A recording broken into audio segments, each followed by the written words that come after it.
સતયુગમાં તો સંપૂર્ણ ધર્મ ચારે ચરણ પર ઊભો હતો, પણ જ્યારે સતયુગ ગયો એક ચરણ જતું રહ્યું, 3 ચરણ જ રહ્યા, એટલે એને ત્રેતાયુગ કહેવામાં આવે.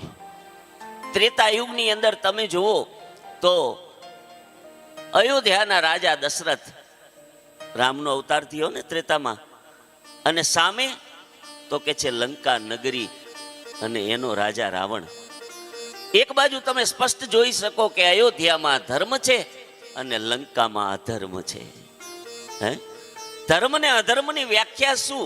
તો તમે ધર્મ અને અધર્મને સ્પષ્ટ જોઈ શકો ત્રેતામાં કે રામ છે એ ધર્મ છે અને રાવણ છે એ અધર્મ છે. ત્રેતા પૂરો થયો અને દ્વાપર આવ્યો એટલે કળિયુગ 2 પગ પર થયો. અને જે અલગ અલગ રાજ્યમાં હતો એમ નહીં, હવે તો એક રાજ્યમાં ધર્મ ને અધર્મ આવ્યો. દ્વાપરની અંદર હસ્તિનાપુરની અંદર એક નગરમાં ધર્મ અને અધર્મ આવ્યો. તમે સ્પષ્ટ જોઈ શકો કે ધર્મ એટલે પાંડવો, અર્જુન, સહદેવ, ભીમ, નકુલ, અને અધર્મ એટલે દુર્યોધન અને કૌરવો 100 ભાઈઓ એક પરિવારમાં આવી ગયો. એક પરિવારમાં એક અર્જુન, સહદેવ, પાંડવો છે ધર્મ છે અને કૌરવો એ અધર્મ છે. હવે દ્વાપર પૂરો થયો અને કળિયુગ આવ્યો. હવે ધર્મ નથી અલગ અલગ રાજ્યમાં કે નથી અલગ અલગ વ્યક્તિમાં. કળિયુગમાં ધર્મ અને અધર્મ એક જ વ્યક્તિમાં આવીને બેઠો છે. આટલા બધા બેઠા છો, આમાંથી કોણ ધર્મી છે અને કોણ અધર્મી છે આ આપણે કહી શકીએ નહીં. કહી શકાય? ધર્મ બંને એક જ વ્યક્તિમાં આવીને બેસી ગયો. અને હવે આપણે વિચારવાનું કે આપણા હૃદયમાં કોને સ્થાપવો છે. આ હૃદયની અંદર તમે જે યુગ રાખવા માંગો એ યુગ રહેશે. અહીંયા ધર્મનું આસન થાય, અહીંયા ભાગવતજીનું આસન થાય, અહીંયા દ્વારિકાધીશનું આસન થાય. ધર્મ બતાવે છે, શાસ્ત્રના જે સૂચનો છે, શાસ્ત્રનું જે માર્ગદર્શન છે એ પ્રમાણે જીવને ચાલવાનું છે. શાસ્ત્રની મર્યાદાની અંદર રહી અને દરેકે આગળ વધવાનું છે. શાસ્ત્ર કહે છે કે 16 શ્રાદ્ધ કરવા પડે. બોલો, કરવા પડે કે ના કરવા પડે? કેટલા લોકો 16 શ્રાદ્ધ કરો છો? સાવ સાચું કહેજો.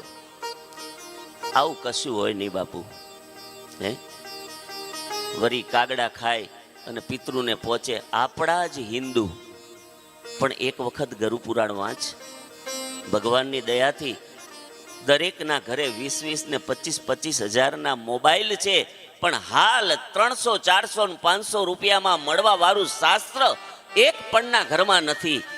કારણ શાસ્ત્રથી ડરે છે કે આની મર્યાદામાં ન રહી શકીએ તો દોષ લાગે. બાપુ બોલો, કેટલું બધું અજ્ઞાન છે.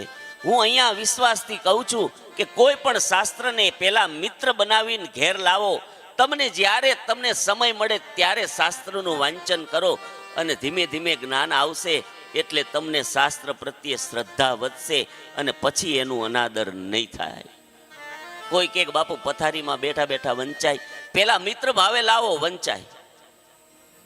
હું કહું છું કે વંચાય.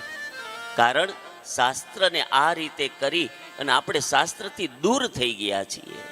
વ્યક્તિમાં બદલાવ લાવવો હશે ને તો 2 જ વસ્તુથી આવશે. એક તો જો વ્યક્તિ પોતે નિર્ણય કરશે તો બદલાવ આવશે, અને બીજું શાસ્ત્ર વાંચશે.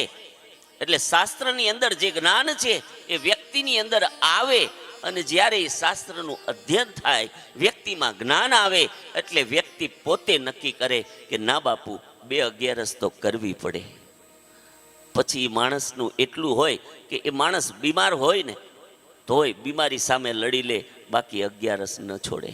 આને ધર્મ કહેવાય.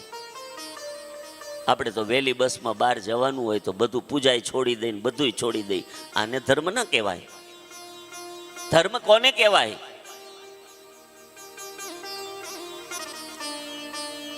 વાનપ્રસ્થાશ્રમમાં જતા રહો, ભોજનનો કોઈ સમય નહીં. ઘણી જગ્યાએ કથામાં એવું થાય એ કે બહુ મોડું કરી નાખે ને એટલે હવે હું કથામાં નથી જાતા, ભોજનનો સમય કે બાપુ ખેંચ કરે, 12ના 12:30 કરી નાખે. પણ કથામાં અત્યારે અમૂલ્ય સમય છે.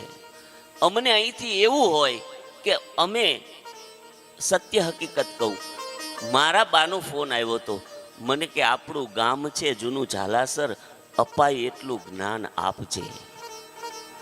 જેટલો સમય વધારે વ્યાસપીઠ ઉપર બેસીને બોલાય એટલું બોલજે, અમારા એ પ્રયત્ન હોય. બાકી અમે તો આ જ શાસ્ત્ર કલાકમાં પૂરું થઈ શકે, પણ એનો મતલબ નથી ને. મારી દરેક કથામાં આગ્રહ હોય કે મને કવર નથી જોતું, મને 4 કલાક જોઈએ છે, અને એ પણ કોઈ પણ ડિસ્ટર્બન્સ વગરની. 4 કલાક ઓછામાં ઓછી થાય તો 7 દિવસમાં કથા થાય. 2-2.5 કલાક કરો તો સત્સંગ થાય, કથા ન થાય. કોઈ વસ્તુને ન્યાય ન આપી શકો, કારણ શ્રવણમાં વિવેક નથી, શાસ્ત્રથી દૂર છે. એટલે આ બધી જ વસ્તુઓ બને છે.